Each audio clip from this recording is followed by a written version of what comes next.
सबसे पहले बात करेंगे किश्तवाड़ के मूल वारबन इलाके की, जहां पर आग का तांडव देखा गया है, जिसके बाद 90 से ज्यादा घर जो है वो जलकर यहां पर खाक हो गए हैं। इसके बाद आपको बताएंगे जम्मू कश्मीर में बनने जा रही सरकार की कल यहां पर शपथ ग्रहण समारोह है और उमर अब्दुल्ला जम्मू कश्मीर यूटी के एक तरह से पहले मुख्यमंत्री बनने जा रहे हैं। और आखिर में आपको बताएंगे पाकिस्तान में होने वाले एससीओ सम्मेलन की, जिसमें शामिल होने के लिए एस जयशंकर आज पाकिस्तान पहुंचेंगे।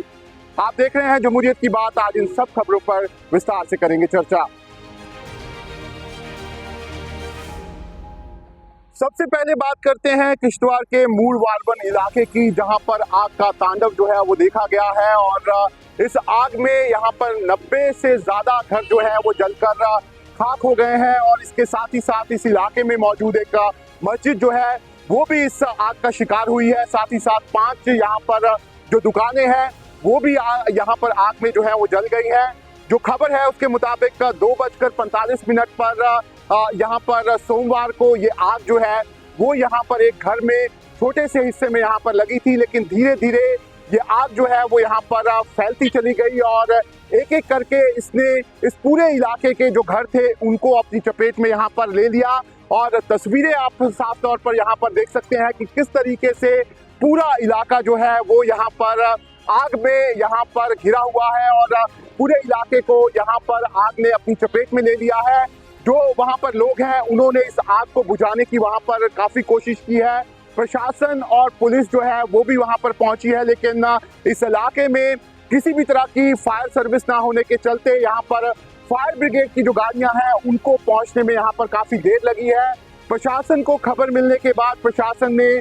कश्मीर का जो अनंतनाग का कुकरनाग इलाका पड़ता है वहां से 4 फायर टेंडर्स जो है वो यहाँ पर मंगवाई थी, लेकिन उन्हें पहुंचने में यहाँ पर काफी समय जो है वो यहाँ पर लग गया, जिसके चलते जो पूरा इलाका जो था वो यहाँ पर आग की चपेट में आ गया। लेकिन जरूर इस आग लगने से यहाँ पर किसी तरह का कोई जानी नुकसान जो है वो यहाँ पर नहीं हुआ है, लेकिन जो लोग हैं उनके घर यहाँ पर पूरी तरह से तबाह हो गए हैं। उनका जो सामान है, जो भी चीज उनके पास थी, वो इस आग की चपेट में यहाँ पर आ गए हैं। फिलहाल जो प्रशासन है, पुलिस है और यहाँ पर जो सेना है वो लगातार ये देखने की कोशिश कर रही है कि कहीं और अभी ये आग फैले ना। इसके लिए लगातार कोशिशें वहाँ पर जो है वो यहाँ पर की जा रही है। प्रशासन की तरफ से उन्होंने रेड क्रॉस के जरिए यहाँ पर 5 लाख रुपया जो है वो इन पीड़ितों के लिए मुहैया कराया है, जिसके चलते इनके लिए यहाँ पर खाने पीने का सामान जो है वो यहाँ पर ले जाया गया है। लेकिन जरूर इस आग ने यहाँ पर एक तरह से पूरे इलाके को यहाँ पर सन कर दिया है। किश्तवाड़ का ये जो मरवा और वारबन का इलाका है, इसमें पहले भी कई गांव जो है वो इसी तरह से आग की चपेट में यहाँ पर आए हैं, लेकिन दूर दराज का इलाका होने के चलते यहाँ पर फायर टेंडर की किसी तरह की कोई व्यवस्था जो है वो यहाँ पर नहीं की जा सकी है। ऐसे में अब जरूर जिस तरीके से ये आग लगी है उसके बाद प्रशासन कई तरह के कदम यहाँ पर उठा रहा है। अब यहाँ पर जो राजनीतिक नेता है उन्होंने भी यहाँ पर मदद का भरोसा जो है वो यहाँ पर दिलाया है। फिलहाल अभी सरकार ने किसी तरह के मुआवजे का ऐलान जो है वो यहाँ पर नहीं किया है, लेकिन जरूर इस आग ने यहाँ पर जम्मू कश्मीर में पूरा जो प्रदेश के लोग हैं उनको यहाँ पर सन कर दिया है और सभी लोग इन लोगों की मदद करने की यहाँ पर गुहार जो है वो यहाँ पर कर रहे हैं। लेकिन फिलहाल इस आग को लेकर प्रशासन जो है वो अभी भी असेसमेंट कर रहा है कि आखिर कितने लोग जो है वो इस आग की जद में यहाँ पर आए हैं और कितने मकान जो है वो यहाँ पर जले हैं। लेकिन जरूर अब ये दोबारा इन मकानों को बनाने में इन लोगों को यहाँ पर काफी समय जो है वो यहाँ पर लगने वाला है। ऐसे में सभी लोग जो है वो ये कोशिश कर रहे हैं कि इन लोगों की यहाँ पर किसी तरीके से मदद की जा सके और प्रशासन, सेना और जो पुलिस है वो अपने तरीके से लगातार अभी भी वहाँ पर रेस्क्यू ऑपरेशन जो है वो यहाँ पर कर रही है। और कोशिश अभी प्रशासन की यही है कि यहाँ पर ये जो लोग यहाँ पर एक तरह से बेघर हो गए हैं इनको कोई टेम्परेरी शेल्टर्स जो है वो यहाँ पर बना के दिए जाए, ताकि ये लोग जो है वो यहाँ पर अपने किसी जगह पर जो है वो यहाँ पर रह सकें। लेकिन फिलहाल अगर हम बात करें तो ये जो हादसा हुआ है इससे सबको यहाँ पर सन कर दिया है और लोग जो हैं वो यहाँ पर लगातार इन लोगों के लिए मदद भेज रहे हैं।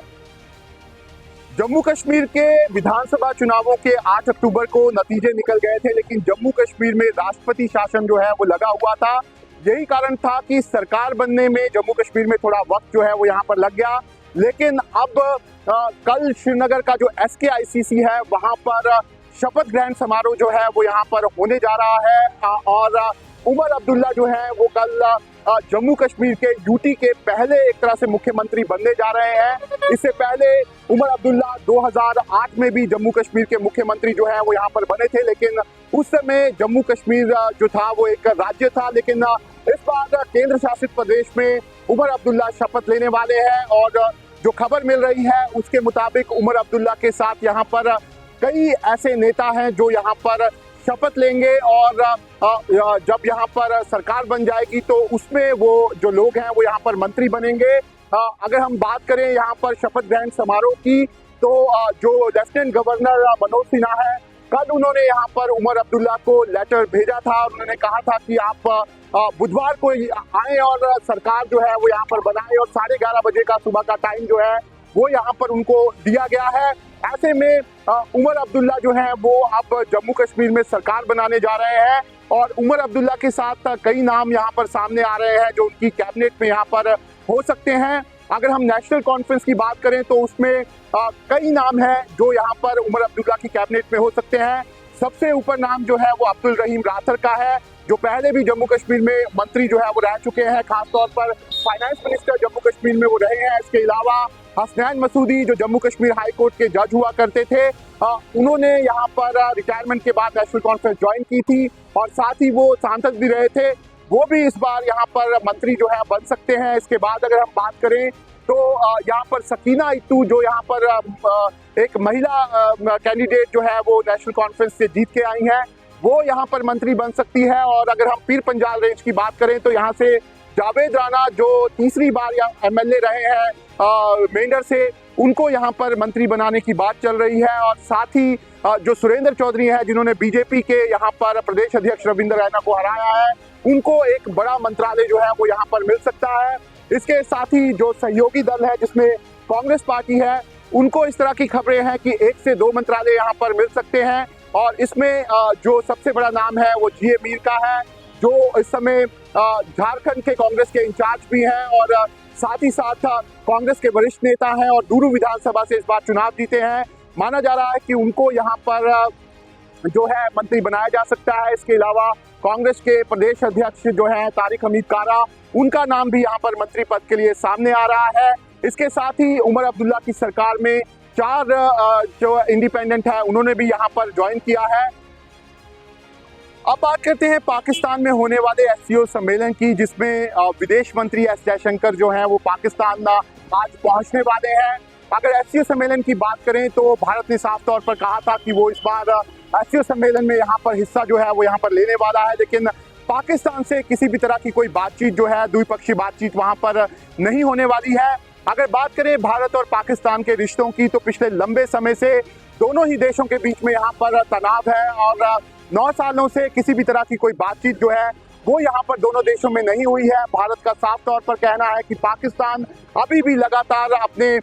इलाकों में यहाँ पर जो आतंकवाद है उसको यहाँ पर प्रोत्साहित लगातार कर रहा है और पाकिस्तान पे से किसी भी स्तर पर यहाँ पर बातचीत जो है वो यहाँ पर संभव नहीं है। लेकिन ज़रूर जो SCO सम्मेलन है उसका हिस्सा यहाँ पर भारत है। ऐसे में यही कारण है कि जो यहाँ पर विदेश मंत्री हैं वो इस बार पाकिस्तान जो है वो यहाँ पर जा रहे हैं और जो उनका कार्यक्रम का है उसके मुताबिक वो SCO सम्मेलन में हिस्सा लेने के साथ जो शहबाज शरीफ यहाँ पर डिनर होस्ट करने वाले हैं उसमें भी यहाँ पर वो हिस्सा जो है वो यहाँ पर लेने वाले हैं। लेकिन साफ तौर पर अगर हम बात करें जम्मू कश्मीर से सटे हुए पाकिस्तान के बॉर्डर की तो वहाँ पर अभी भी पाकिस्तान की तरफ से जो लगातार आतंकी संगठन है वो यहाँ पर कई तरह के जो यहाँ पर कोशिशें हैं वो यहाँ पर करते रहते हैं। घुसपैठ से लेकर यहाँ पर आतंकी हमलों की कोशिश पाकिस्तान की तरफ से लगातार यहाँ पर होती रहती है और इसके बारे में लगातार भारत जो है वो पाकिस्तान के साथ साथ पूरे अंतर्राष्ट्रीय स्तर पर बताता भी रहता है कि किस तरीके से पाकिस्तान जो है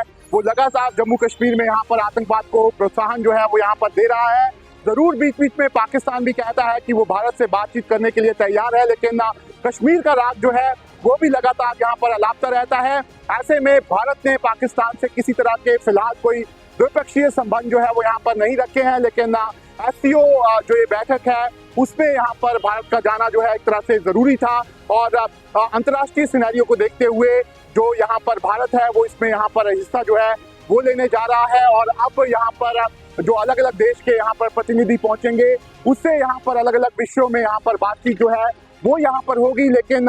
साफ तौर पर जो यहाँ पर एस जयशंकर हैं वो कह चुके हैं कि किसी तरह की बातचीत जो है वो यहाँ पर पाकिस्तान से नहीं होने वाली जब तक कि पाकिस्तान जो है वो अपने क्षेत्र में यहाँ पर आतंकवाद को प्रोत्साहन जो है वो देता रहेगा। ऐसे में जरूर यहाँ पर जो विदेश मंत्री हैं वो पाकिस्तान जा रहे हैं, लेकिन इससे जो भारत और पाकिस्तान के बीच यहाँ पर बर्फ जमी हुई है उसके पिघलने की कोई संभावना जो है वो यहाँ पर नजर नहीं आती है। अब देखना जरूर होगा कि जब एस जयशंकर वहाँ पर जाएंगे तो पाकिस्तान के जो वहाँ पर हुक्मरान है वो किस तरीके से उनसे वहाँ पर मिलते हैं और किस तरह की बातचीत जो है वो वहाँ पर होती है।